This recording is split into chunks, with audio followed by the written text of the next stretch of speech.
18ാം ലോക്സഭയിലെ public accounts committee chairman ആരാണ്?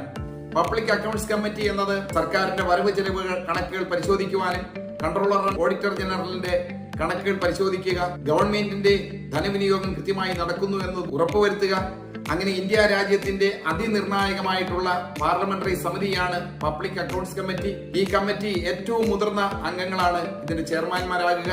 കീഴ്വഴക്കമനുസരിച്ച് പ്രതിപക്ഷ കക്ഷികളിൽ നിന്നാണ് ചെയർമാനെ തെരഞ്ഞെടുക്കുന്നത്. ലോക്സഭയിൽ നിന്ന് 15, രാജ്യസഭയിൽ നിന്ന് 7 ഉൾപ്പെടെ മിനിമം 22 അംഗങ്ങൾ ആ സമിതിയിൽ ഉണ്ടാകും.